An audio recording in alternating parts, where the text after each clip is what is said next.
രണ്ടാം ഭാവാധിപൻ വിവിധ ഭാവങ്ങളിൽ നിന്നാലുള്ള ഫലം. അതിൽ മൂന്നാമത്തെ ഭാഗം രണ്ടാം ഭാവാധിപന് 8 നിന്നുള്ള ഫലം നമ്മൾ പഠിക്കാൻ പോകുന്നത്.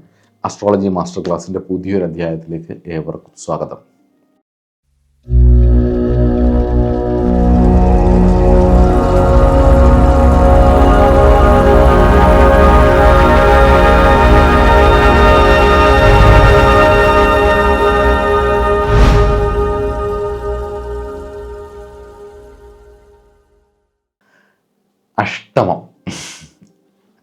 അഷ്ടമം എന്ന് പറഞ്ഞാൽ എന്താ? അഷ്ടമത്തെക്കുറിച്ചൊരു വീഡിയോ പറഞ്ഞിട്ടുണ്ട്. നമ്മൾ അഷ്ടമരാശിയിൽ എന്തൊക്കെ സൂചനയാണ് നൽകുന്നതെന്നൊരു വീഡിയോ ഉണ്ട്. അത് പ്ലേലിസ്റ്റിലുണ്ട്. അത് പോയി കാണുക. കണ്ടിട്ട് വേണം ഇവിടേക്ക് വരാൻ. അഷ്ടമം ആയുസ്സിൻ്റെ ഭാവമാണ്. രണ്ടാം ഭാവത്തിൻ്റെ 7ാം ഭാവം. രണ്ടാം ഭാവത്തിൻ്റെ 7ാം ഭാവമാണ്. സമസപ്തം ഭാവമാണ്. 2ഉം 7ഉം തമ്മിലുള്ള ഒരു ബന്ധം എന്ന് പറയുന്നത്. ഇവർ തമ്മിൽ അങ്ങോട്ടും ഇങ്ങോട്ടും ഒരു ചേർച്ചയുണ്ട്. ഭാവം ചിന്തിക്കുമ്പോൾ അതിൻ്റെ 2-8 ഭാവങ്ങൾ തമ്മിൽ ബന്ധം വന്നു കഴിഞ്ഞ് കഴിഞ്ഞാൽ തീരുമാനമാവാൻ വലിയ പാടായിരിക്കും. 2-8 കോമ്പിനേഷൻസ് എപ്പോഴും ആ ഒരു പ്രശ്നത്തിൽ അത് എന്നേക്കും എന്നങ്ങ് നശിച്ചു പോകും എന്ന് വെച്ചാൽ അതും ചെയ്യത്തില്ല. എന്നാൽ നന്നാവും എന്ന് ചോദിച്ചാൽ അതും ചെയ്യില്ല. അപ്പോൾ 2-8 ഒരു കോമ്പിനേഷൻ എന്ന് പറഞ്ഞു കഴിഞ്ഞാൽ ഡെപ്റ്റാണ്. 8 വലിക്കും. കയ്യാലപ്പുറത്തെ തേങ്ങ എന്നൊക്കെ നമ്മുടെ നാട്ടിൽ പറയും. അങ്ങോട്ടും ഇല്ല ഇങ്ങോട്ടും ഇല്ല, നടുക്കിങ്ങനെ ഇരിക്കും. അപ്പം നമുക്ക് തുടങ്ങാം. രണ്ടാം ഭാവാധിപൻ 8-ൽ നിന്ന് കഴിഞ്ഞ് കഴിഞ്ഞാൽ എന്തായിരിക്കും ഫലം? പോസിറ്റീവായിട്ടുള്ള കാര്യങ്ങൾ ആദ്യം പറയാം. അത്ര നല്ലൊരു യോഗമല്ല അത്. രണ്ടാം ഭാവാധിപൻ 8-ൽ നിൽക്കുന്ന അത്ര ഗുണമല്ല. എന്നാലും പോസിറ്റീവായിട്ടുള്ള കുറേ കാര്യങ്ങളും കണ്ടിട്ടുണ്ട്. അതൊക്കെ നമുക്ക് പറയാം.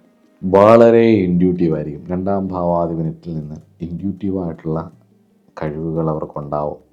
അതുപോലെ ഒരു സ്ട്രോങ് കണക്ഷൻസ് ഉണ്ടാവും. ഇവർക്ക് മിസ്റ്റീരിയസ് ആയിട്ടുള്ള കാര്യങ്ങളോ അല്ല അൺനോൺ ആയിട്ടുള്ള കാര്യങ്ങളുമായിട്ട് സാധാരണ ലോജിക്കലി അറിയാത്ത കാര്യങ്ങൾ അല്ലെങ്കിൽ സറ്റിലായിട്ടുള്ള ഒരുപാട് കാര്യങ്ങളുമായിട്ട് സൂക്ഷ്മപരമായിട്ടുള്ള ഒരുപാട് വിഷയങ്ങളിൽ ഇവർക്ക് നല്ല അറിവുണ്ടാവും. രണ്ടാം ഭാവാധിപൻ 8-ൽ നിൽക്കുകയും രാഹുവുമായിട്ട് ബന്ധമൊക്കെ വരുന്നുണ്ടല്ലോ, ഇവർക്ക് റിസർച്ച് കഴിവ് ഭയങ്കര കൂടുതലായിരിക്കും.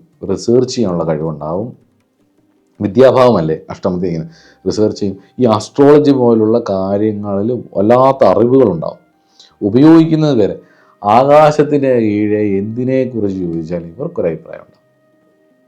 രണ്ടാം ഭാവാധിപൻ 8-ൽ നിന്ന് കഴിഞ്ഞാൽ ബുക്കിഷ്നോട് നന്നായി വായിക്കും, ഒരുപാട് അറിവുകൾ സമ്പാദിക്കും ഒക്കെ ഉണ്ടാവും. ഇവരുടെ ധനം വരാൻ സാധ്യതയുള്ള ഏരിയകൾ എന്ന് പറഞ്ഞാൽ ക്രൈസിസ് മാനേജ്മെൻറ്റ് ഏരിയകളിൽ ഇവർ വർക്ക് ചെയ്യുകയാണെന്നുണ്ടെങ്കിൽ ഇവർക്ക് ധനം വരും. സ്പിരിച്വാലിറ്റിയുമായിട്ട് ബന്ധപ്പെട്ടിട്ടുള്ള ഏരിയകളിൽ അതുമായിട്ട് ബന്ധപ്പെട്ട് ജോലികൾ ചെയ്താൽ ധനം വരും. ഓക്കൾട്ട് സയൻസുമായിട്ട് ബന്ധപ്പെട്ടിട്ടുള്ള ഏരിയകളിൽ വർക്ക് ചെയ്ത് കഴിഞ്ഞ് കഴിഞ്ഞാൽ ധനം വരും. രണ്ടാം ഭാവാധിപതി 8-ൽ നിൽക്കുകയും 8ാം ഭാവാധിപനും അതിൻ്റെ കാരകനായ ശനിക്കും ബലമുണ്ടെങ്കിൽ ദീർഘായുസാണ്. 2 ധനം വരികയും പോവുകയും ചെയ്യും. രണ്ടാം ഭാവത്തിന് ബലമില്ലാതാണ് 8-ൽ നിൽക്കുന്നത്. 8ാം ഭാവത്തിന് ഒട്ടും തന്നെ കപ്പാസിറ്റി ഇല്ല എന്നുണ്ടെങ്കിൽ, ശക്തിയില്ല എന്നുണ്ടെങ്കിൽ സമ്പത്തുകൾ നശിക്കാനുള്ള യോഗം. ഒരുപാട് സമ്പത്ത് നഷ്ടപ്പെട്ടു പോകും. അത് ചിലപ്പോൾ അൺഎക്സ്പെക്റ്റഡ് ആയിട്ടുള്ള ഇവൻറ്റ്സ് കൊണ്ടായിരിക്കാം, ഹെൽത്ത് ഇഷ്യൂസുകൾ കൊണ്ടാവാം, ഇമോഷണലായിട്ടുള്ള എന്തെങ്കിലും കാര്യങ്ങൾ നിമിത്തം ബന്ധങ്ങൾ വന്നിട്ട് പോകുന്നതാവാം. രണ്ടാം ഭാവാധിപൻ അഷ്ടമത്തിൽ നിൽക്കുന്ന ജാതകം കണ്ടു കഴിഞ്ഞാൽ വളരെ ചെറുപ്പത്തിലാണ് കാണുന്നതെങ്കിൽ അവരെ ഉറപ്പായിട്ടും ഹെൽത്ത് ഇൻഷുറൻസ് എടുപ്പിക്കണം കേട്ടോ. കാരണം ഇവർക്ക് രോഗം, അൺഎക്സ്പെക്റ്റഡ് ആയിട്ടുള്ള രോഗങ്ങൾ വരാനുള്ള സാധ്യത. അത് നിമിത്തം ധനനാശയോഗം. പലപ്പോഴും ഇൻഷുറൻസ് എടുത്തു വെച്ചാൽ ഒരു 3-4 വർഷം കഴിഞ്ഞ് എടുത്തു വെച്ച് കഴിഞ്ഞാൽ ചിലപ്പോൾ ഇത് ഉപയോഗിക്കേണ്ടിയും വരത്തില്ല. ഇതിരിക്കുന്നതുകൊണ്ടായിരിക്കും അത് വരാത്തത്. അല്ലെങ്കിൽ ഉറപ്പിച്ചോളുക, എടുത്തു വെച്ചോളുക. രണ്ടാം ഭാവാധിപൻ അഷ്ടമത്തിൽ നിന്നാൽ നല്ലൊരു ഹെൽത്ത് ഇൻഷുറൻസ് ഉറപ്പായിട്ടും എടുത്തു വെക്കുക കേട്ടോ. അതൊരു സേഫ്റ്റിയാണ്. എന്തിനാ വെറുതെ ഉള്ള സമ്പത്ത് മൊത്തം ആശുപത്രിക്കാർക്ക് കൊടുക്കുന്നത്, അല്ലേ? രണ്ടാം ഭാവാധിപൻ അഷ്ടമത്തിൽ നിൽക്കുന്ന രഹസ്യമായിട്ടുള്ള കാര്യങ്ങൾ നിമിത്തം മനക്ലേശങ്ങൾ വരാനുള്ള സാധ്യതകൾ ഉണ്ട്. പൊതുവേ ദാമ്പത്യ സുഖത്തിന് അത്ര നല്ല യോഗമല്ല രണ്ടാം ഭാവാധിപൻ 8-ൽ നിൽക്കുന്നതും. കാരണം കല്യാണത്തിന് ശേഷം ധനനാശയോഗമാണ് അത് കേട്ടോ. ഇത്രയൊക്കെയാണ് രണ്ടാം ഭാവാധിപൻ അഷ്ടമത്തിൽ നിന്നാലുള്ള ഫലം. ഇനിയിപ്പോൾ രണ്ടാം ഭാവാധിപൻ 9-ൽ നിന്നാനുള്ള ഫലം നോക്കാം. രണ്ടാം ഭാവാധിപൻ 9-ൽ നിൽക്കുന്നത് നല്ല യോഗമാണ്. വാസ്തവത്തിൽ ഭാഗ്യം ഉണ്ടാവും, ധനത്തിന് ഭാഗ്യം ഉണ്ടാവും, വിദ്യയ്ക്ക് ഭാഗ്യം ഉണ്ടാവും, അച്ഛൻ വഴിയുള്ള സമ്പാദ്യങ്ങൾ വന്നു ചേരും. രണ്ടാം ഭാവാധിപൻ നിൽക്കുന്ന രാശി, രണ്ടാം ഭാവാധിപൻ നിൽക്കുന്ന നക്ഷത്രം, ഇവ വഴി ഏത് വഴിയാണ് ഭാഗ്യം വരുന്നത് അല്ലെ സമ്പത്ത് വരുന്നത് എന്നുള്ളത് നമുക്ക് കാണിച്ചു തരും. വളരെ ഫിലോസഫിക്കലായിട്ടുള്ള കാര്യങ്ങളെക്കുറിച്ച് പഠിക്കും, അങ്ങനെ ആവും, വളരെ അഡ്വഞ്ചറസ് ആവും. അതുപോലെ തന്നെ ഒരു സ്ട്രോങ് കണക്ഷൻസ്, 9ാം ഭാവത്തിൻ്റെ കാരകം വ്യാഴമാണ്. ഹയർ എഡ്യൂക്കേഷനുമായിട്ട് ബന്ധപ്പെട്ടിട്ടുള്ള ഒരു സ്ട്രോങ് കണക്ഷൻസ്, വ്യാഴമാണ് ഇതിൻ്റെ കാരകൻ.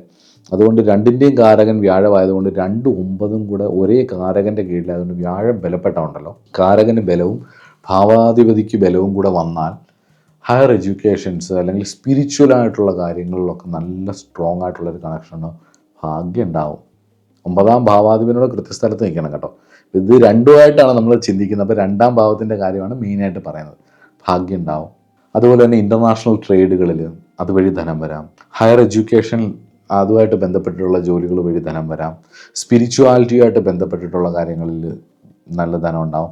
അച്ഛൻ വഴി, അച്ഛൻ്റെ പാരമ്പര്യമായിട്ട് ബന്ധപ്പെട്ടുള്ള ജോലികൾ ചെയ്തു അതുവഴി ധനം വരാം. 2ാം ഭാവാധിപൻ 9ൽ നിന്നാൽ അച്ഛൻ്റെ പരദേവതയെ നന്നായി ആശ്രയിക്കണം കേട്ടോ. നിങ്ങൾ അതിൻ്റെ സ്വത്തുക്കളൊക്കെ നിങ്ങൾക്ക് കിട്ടിയിട്ടുണ്ടെങ്കിൽ, അച്ഛൻ വഴിയുള്ള ധനങ്ങൾ നിങ്ങൾക്ക് കിട്ടിയിട്ടുണ്ടെങ്കിൽ, നിങ്ങളുടെ ധനം വളർച്ചയ്ക്ക്, നിങ്ങളുണ്ടാക്കുന്ന കുടുംബത്തിൻ്റെ വളർച്ചയ്ക്കും 9 ബന്ധമുണ്ട്. അതുകൊണ്ട് തന്നെ അച്ഛൻ്റെ കുടുംബക്ഷേത്രത്തിൽ പോക്കോണം കേട്ടോ.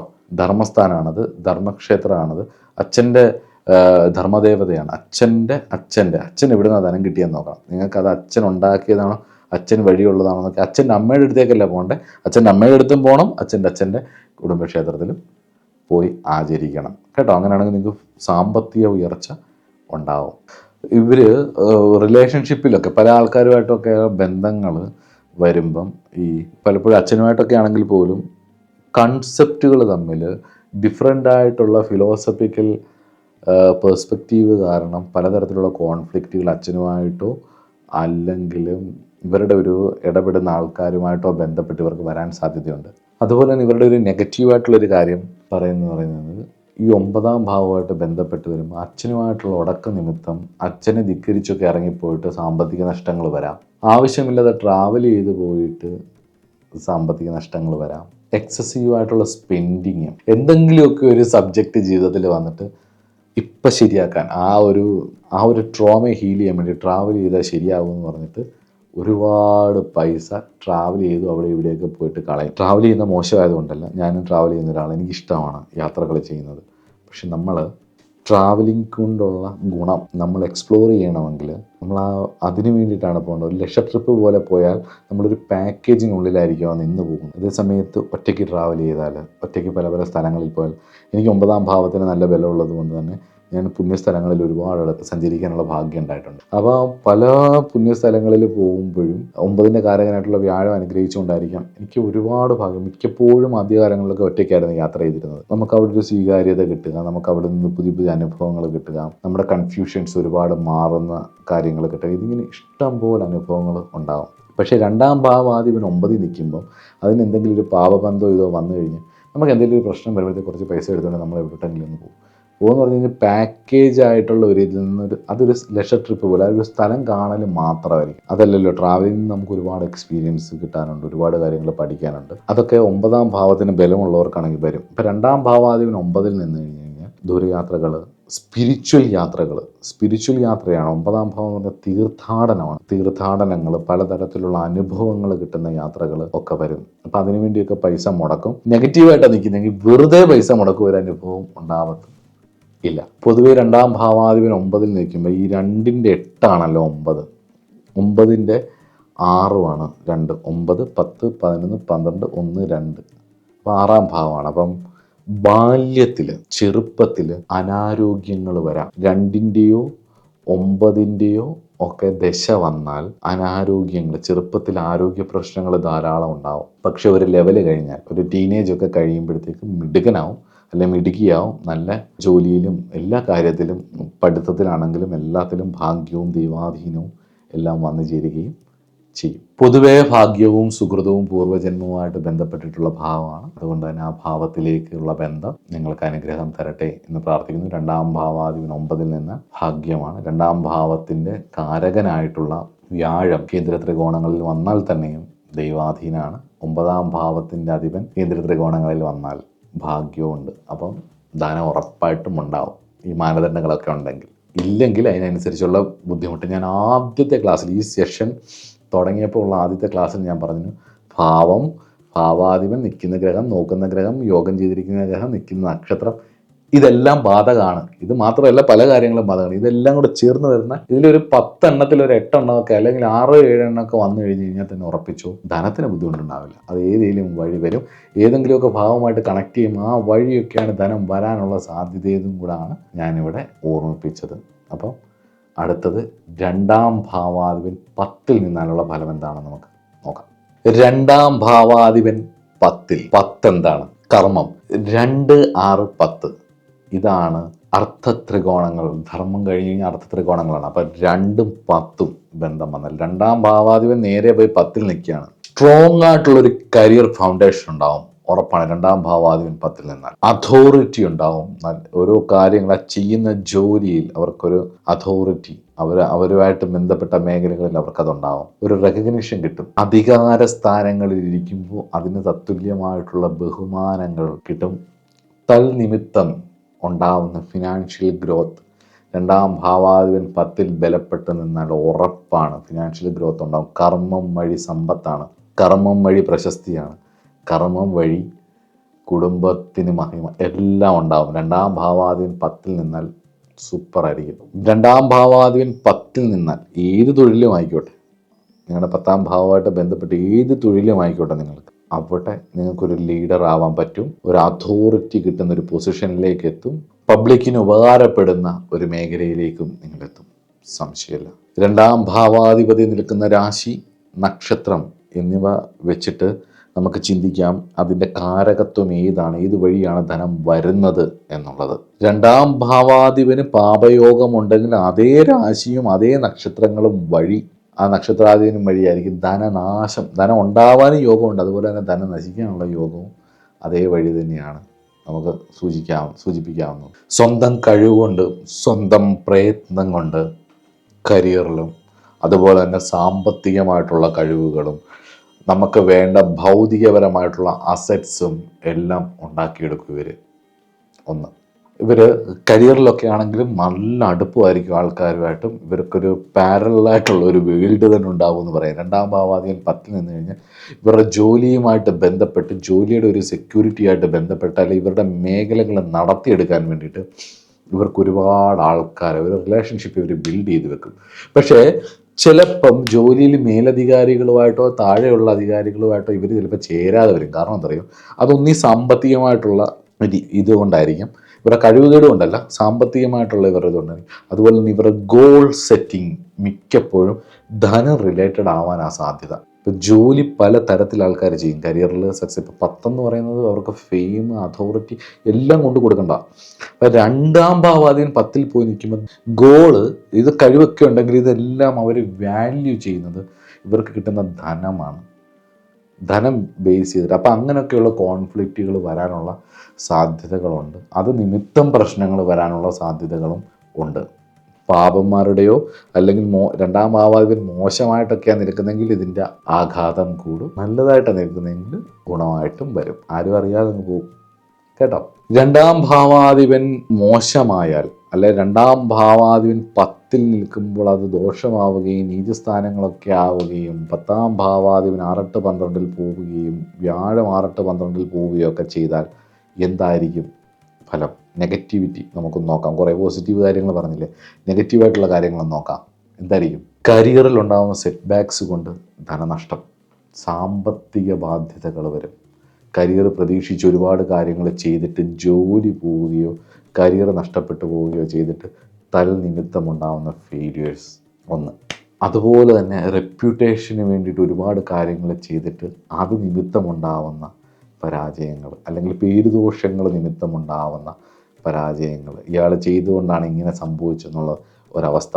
അടുത്തത് 2. മൂന്നാമത്തേത്, ഇതൊക്കെ എൻ്റെ അനുഭവത്തിൽ ഞാൻ കണ്ടിട്ടുള്ള മൂന്നാമത്തെ ഒരു പ്രധാനപ്പെട്ട കാര്യം പറയാം. ഈ കരിയർ അഡ്വാൻസ്മെൻറ്റിന് വേണ്ടിയിട്ട് ഫോക്കസ് ചെയ്തിട്ട് പരാജയപ്പെടുന്നത്. എനിക്ക് ഈ അടുത്ത സമയത്ത് ഒരു 2 ആഴ്ച മുമ്പ് ഒരു ഹോട്ടലല്ല ഒരു റെസ്റ്റോറൻറ്റ് ബിസിനസ് ചെയ്യുന്ന ഒരാളുടെ ഒരു കൺസൾട്ടേഷൻ ഉണ്ടായിരുന്നേ. അതെടുത്ത് പറയുന്നത് അതുകൊണ്ടാണ്.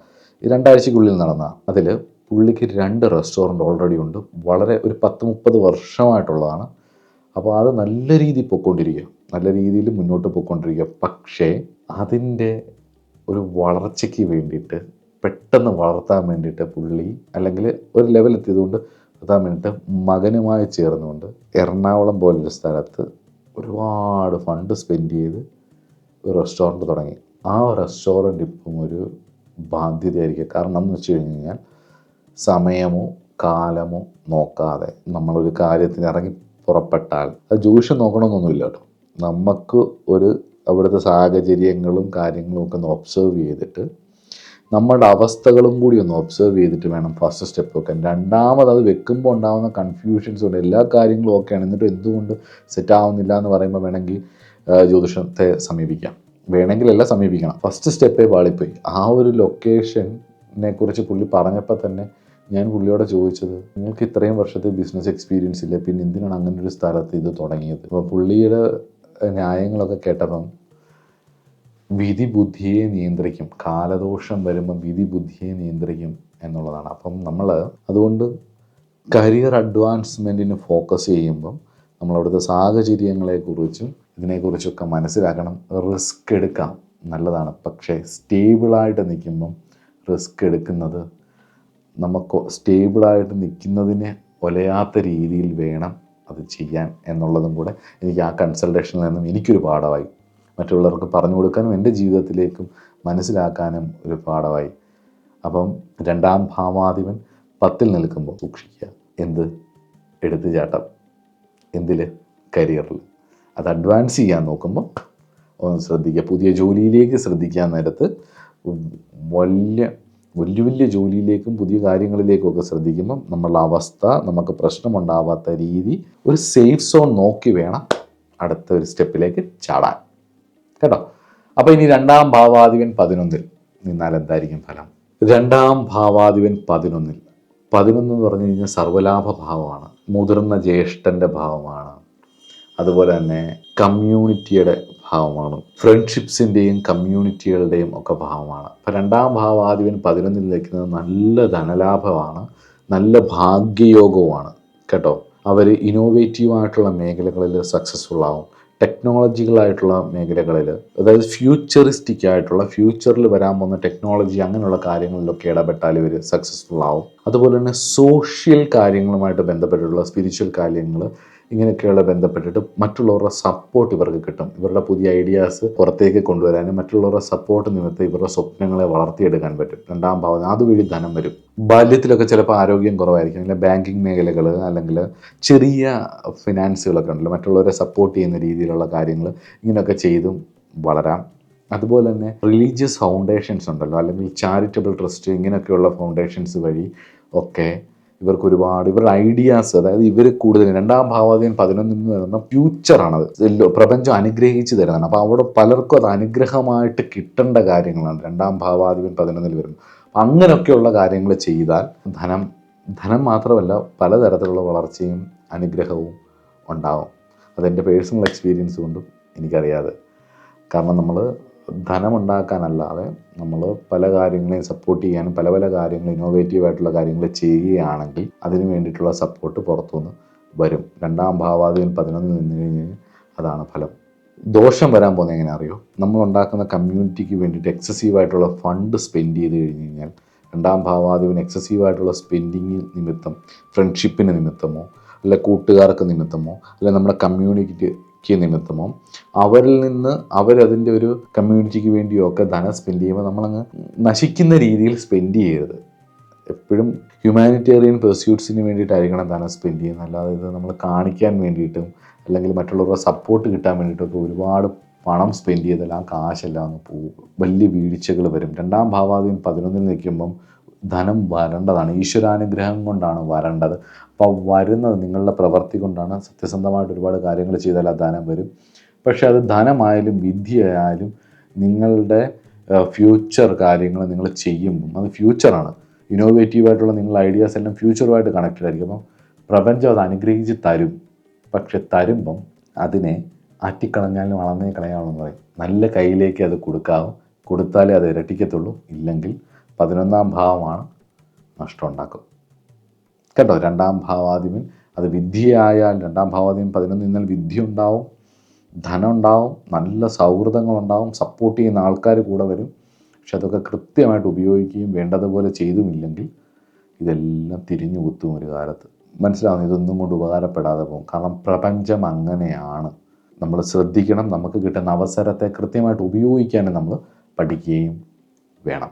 പൊതുവെ സർവ്വലാഭഭാവമാണ്, ദൈവം അനുഗ്രഹിച്ചു തരുന്ന ഭാവമാണ്. രണ്ടാം ഭാവാധിപൻ എന്നല്ല, ഏത് ഭാവാധിപനും ഏത് ഗ്രഹത്തിനും നിൽക്കാൻ കൊള്ളാവുന്ന ഭാവമാണ് 11. 11 അനുഗ്രഹിച്ച് തരുന്നൊരു ഭാഗമാണ്. ചരരാശികൾ ലഗ്നമായിട്ട് ജനിക്കുന്നവരൊഴികെ ബാക്കി എല്ലാവർക്കും, എന്നാലും ചരരാശിയാണെങ്കിൽ അത്ര പ്രശ്നമില്ല ജാതകത്തിൽ, എന്നാൽ പോലും ചരരാശി ലഗ്നമായിട്ടുള്ളവരൊഴികെ ബാക്കിയുള്ളവർക്കെല്ലാം 11ാം ഭാവം ഏത് ഭാവാധിപനെ നിൽക്കാൻ നല്ലതാണ്. 11ാം ഭാവം ബലപ്പെടുകയും 11ലേക്ക് രണ്ടാം ഭാവാധിപൻ പോയി നിൽക്കുകയും വ്യാഴം അനുഗ്രഹിക്കുകയും കൂടെ ചെയ്താലുണ്ടല്ലോ, രണ്ടാം ഭാവത്തിന് നിങ്ങൾക്ക് കിട്ടേണ്ട കാര്യങ്ങളെല്ലാം വന്നു ചേരും. ഒരു മുടക്കും ഉണ്ടാവില്ല, ഉറപ്പ്. 100% ആണ്, ഷുവറാണ്. രണ്ടാം ഭാവാധിപൻ 12. 12 എന്ത്? രണ്ടാം ഭാവത്തിൻ്റെ 11ാം ഭാവമാണ്, പക്ഷേ ലഗ്നത്തിൻ്റെ 12 എന്ന് പറഞ്ഞാൽ നഷ്ടമാണ് അല്ലേ? വ്യാഴവും രണ്ടാം ഭാവാധിപനും കൂടി 12 നിൽക്കുന്ന ഒരാൾക്ക് ആ ജന്മം ധനം വരും, പക്ഷെ സാമ്പത്തിക മേൽക്കോയ്മ ഉണ്ടാവില്ല. ഏത് സിറ്റുവേഷനിൽ ജീവിച്ചാലും അയാൾക്കൊരു സാമ്പത്തിക ഉയർച്ച ഉണ്ടാവില്ല, എന്നും കടമുണ്ടാവും. ഓർത്ത് വെച്ചോളൂ, രണ്ടാം ഭാവാധിപനും വ്യാഴവും 12 നിന്നാൽ, അത് ബലക്ഷയവും കൂടി ആണെങ്കിൽ, സ്വന്തം നക്ഷത്രത്തിൽ നിന്നല്ല, ശത്രുവിൻ്റെ നക്ഷത്രത്തിലാണ്, ശത്രുയോഗത്തോടു കൂടിയിട്ടാണ്, ശത്രുവിൻ്റെ ദൃഷ്ടിയോട് കൂടിയിട്ടാണ് ഒക്കെ ആണെങ്കിൽ എന്നും ഒരു നഷ്ടം ഉണ്ടാവും, സാമ്പത്തിക നഷ്ടം ഉണ്ടാവും. മൂത്ത സഹോദരങ്ങൾ നിമിത്തം കുടുംബ സ്വത്തുക്കൾ നഷ്ടപ്പെട്ടു പോകാനുള്ള യോഗമുണ്ട്. മൂത്ത സഹോദരങ്ങൾ നിമിത്തം ധനനഷ്ടങ്ങൾ വരാനുള്ള യോഗമുണ്ട്. മനസ്സിലാവുന്നുണ്ടോ? പോസിറ്റീവായിട്ടുള്ള കാര്യങ്ങൾ എന്ന് പറഞ്ഞാൽ വളരെ ഇൻട്രോസ്പെക്റ്റീവ് ആയിരിക്കും ഇവർ, വളരെ എമ്പത്തറ്റിക് ആയിരിക്കും ഇവർ. അതുപോലെ തന്നെ ഒരു സെൽഫ് സാക്രിഫൈസിന് വേണ്ടിയിട്ട് തനിക്ക് നഷ്ടങ്ങൾ വന്നാലും വേണ്ടിയില്ല, മറ്റുള്ളവർക്ക് ഗുണമായി വരട്ടെ എന്ന് വിചാരിച്ചിട്ട് കുറേ റിസ്ക്കൊക്കെ എടുത്ത് ഒരുപാട് കാര്യങ്ങളൊക്കെ ചെയ്യും. അതുപോലെ തന്നെ രണ്ടാം ഭാവാധിപൻ 12 നിന്നാൽ മോക്ഷവിദ്യകൾ പഠിക്കും എന്നാണ്. രണ്ടാം ഭാവാധിപൻ 12 നിൽക്കുകയും വ്യാഴം അത് അനുഗ്രഹിക്കുകയും ചെയ്ത, വ്യാഴം 12 നിൽക്കരുത്, വേറെ എവിടെയെങ്കിലും നിന്ന് കഴിഞ്ഞാൽ മോക്ഷവിദ്യ പഠിക്കും. ഇപ്പം 2ഉം 12ഉം ഭാവാധിപന്മാരും ഒരുമിച്ച് 12 യോഗം ചെയ്യുകയും അവിടെ വ്യാഴം വരികയൊക്കെ ചെയ്താൽ ധനപരമായിട്ടാണ് വീഴ്ച, വിദ്യാപരമായിട്ട് അറിയുകയും ചെയ്യും, നല്ല അറിവുകളുണ്ടാവും, സ്പിരിച്വാലിറ്റിയിലേക്ക് മുന്നോട്ട് പോവുകയും ചെയ്യും, ഒരുപാട് ജീവിതാനുഭവങ്ങളിലൂടെ കടന്നു പോകേണ്ടി വരും. അതുപോലെ തന്നെ ആരും പ്രതീക്ഷിക്കാത്ത ചില മാർഗങ്ങളിലൂടെ, രണ്ടാം ഭാവാധിപൻ 12 നിന്ന് കഴിഞ്ഞാൽ പൊതുവേ നമ്മൾ മനസ്സിലാക്കാത്ത ചില മാർഗങ്ങളിലൂടെ ധനം ഇവർക്ക് വരും. അത് കൃത്യമായിട്ട് ഉപയോഗിച്ച് കഴിഞ്ഞ് കഴിഞ്ഞാൽ ആ ധനം നിലനിൽക്കുകയും ചെയ്യും. എന്നാൽ അതിലൊരു ധർമ്മബോധമോ ഒരു ധർമ്മത്തിൻ്റെ ഒരു അനുഗ്രഹമോ ഇല്ലെങ്കിൽ, ദൈവത്തിൻ്റെ ഒരു അനുഗ്രഹമോ നേച്ചറിൻ്റെ ഒരു സപ്പോർട്ടോ ഇല്ലെന്നുണ്ടെങ്കിൽ പരാജയമായിരിക്കും ഫലം എന്നുള്ളതും കൂടി ഓർക്കുക. അതുപോലെ തന്നെ ഇമോഷണൽ ഡെപ്തിനെ ഇൻഫ്ലുവൻസ് ചെയ്യുന്ന കാര്യങ്ങൾ ഇവർക്ക് വരും. ഇൻറ്റ്യൂഷൻസ് വർക്ക് ചെയ്യും, സബ് കോൺഷ്യസ് മൈൻഡുമായിട്ട് പെട്ടെന്ന് കണക്ട് ചെയ്യാൻ പറ്റും. രണ്ടാം ഭാവാധിപൻ ഇവർ പഠിച്ച അറിവുകളും ഉപബോധ മനസ്സുമായിട്ട് പെട്ടെന്ന് കണക്ട് ചെയ്യും, രണ്ടാം ഭാവാധിപനല്ലേ. അതുപോലെ തന്നെ ശയനസുഖങ്ങൾക്കും അങ്ങനെയുള്ള കാര്യത്തിന് വേണ്ടി വ്യയമല്ലേ, അപ്പോൾ അങ്ങനെയുള്ള കാര്യത്തിന് വേണ്ടി കുറേ ധനങ്ങളൊക്കെ കൊണ്ട് കളയും. അതുപോലെ തന്നെ രണ്ടാം ഭാവാധിപൻ 12 നിൽക്കുമ്പോൾ ഒരു ഇൻഡിക്കേഷൻ എന്ന് പറയുന്നത് കുറേ ജീവിതാനുഭവങ്ങൾക്ക് ശേഷം സ്പിരിച്വൽ ഗ്രോത്തിലേക്ക് പോകാനും, മെഡിറ്റേറ്റ് ചെയ്യാനും, സ്പിരിച്വൽ പ്രാക്ടീസുകളിലേക്ക് പോകാനും, ഇന്നർ ഗ്രോത്തിന് വേണ്ടിയിട്ട് ഒരുപാട് സമയം ചെലവഴിക്കാനും ഒക്കെ ഉള്ളൊരു അനുഭവം ഇവർക്ക് വരും. ഇവർക്ക് ഫിനാൻഷ്യൽ ഗ്രോത്ത് ഉണ്ടാവണമെങ്കിൽ എന്ത് ചെയ്യണമെന്നറിയും? വരുന്ന ധനത്തിൻ്റെ ഒരംശം, ഇവർക്ക് ധനത്തിൻ്റെ ഒരംശം ഈശ്വര കാര്യങ്ങൾക്ക് വേണ്ടിയിട്ടും ഈശ്വരീയ വിഷയങ്ങൾ ചെയ്യുന്നവരെ സപ്പോർട്ട് ചെയ്യാനും, അതുപോലെ തന്നെ ഡൊണേഷൻ പോലുള്ള കാര്യങ്ങളുണ്ടല്ലോ, അർഹതയുള്ളവർക്ക് കൊടുക്കുകയും ഒക്കെ ചെയ്തു കഴിഞ്ഞ് കഴിഞ്ഞാൽ ഇവർക്ക് ധനം ധാരാളം വരും, അത് ഉറപ്പാണത്. ഇത്രയൊക്കെയാണ് എനിക്ക് മെയിനായിട്ട് രണ്ടാം ഭാവാധിപൻ വിവിധ ഭാവങ്ങളിൽ നിന്നാലുള്ള ഫലത്തെക്കുറിച്ച് എനിക്ക് പറയാനുള്ളത്. വളരെ വിശദമായിട്ട് രണ്ടാം ഭാവാധിപൻ വിവിധ ഭാവങ്ങളിൽ നിന്നാണെന്നുള്ളൊരു സീരീസ് ഞാൻ ചെയ്തു എന്നാണ് എൻ്റെ ഒരു വിശ്വാസം. കുറേ കൂടിയൊക്കെ ഉണ്ട്, പക്ഷേ ലെങ്ത്ത് പേടിച്ചിട്ടാണ്, വിസ്താര ഭയത്താലാണ് ഞാനിത് കുറയ്ക്കുന്നത്. ഒരുപാട് പറയാം, ഒരുപാട് വിഷയങ്ങൾ പറയാം. അത് ഇനിയൊരു അവസരത്തിൽ പല പല പല വീഡിയോകളായിട്ട് പറയാം. അടുത്ത ക്ലാസ്സിൽ നമുക്ക് വിവിധ ഭാവങ്ങളിൽ വിവിധ ഗ്രഹങ്ങളിൽ നിന്നാലുള്ള ഫലങ്ങൾ പറയാം. അതുപോലെ തന്നെ ധനയോഗം, സാമ്രാജ്യയോഗങ്ങൾ, അതുപോലെ വൻ ധനയോഗങ്ങളൊക്കെ പലരുടെയും, അങ്ങനെ നമ്മുടെ മുന്നിൽ ഉദാഹരണങ്ങളായിട്ട് സക്സസ്ഫുൾ ആയിട്ടുള്ള പലരുടെയും ജാതകങ്ങൾ വെച്ചിട്ട് നമുക്കൊന്ന് പഠിക്കുകയും ഒക്കെ ചെയ്യാം. അപ്പോൾ അടുത്ത ക്ലാസ്സിൽ പുതിയൊരു വിഷയമായിട്ട് കാണാം. രണ്ടാം ഭാവമായിട്ട് കണക്ട് ചെയ്തിട്ടുള്ള എന്തെങ്കിലും ഒരു വിഷയമായിരിക്കും വരുന്നത്. അപ്പോൾ അടുത്ത ക്ലാസ്സിൽ കാണാം. നമസ്കാരം.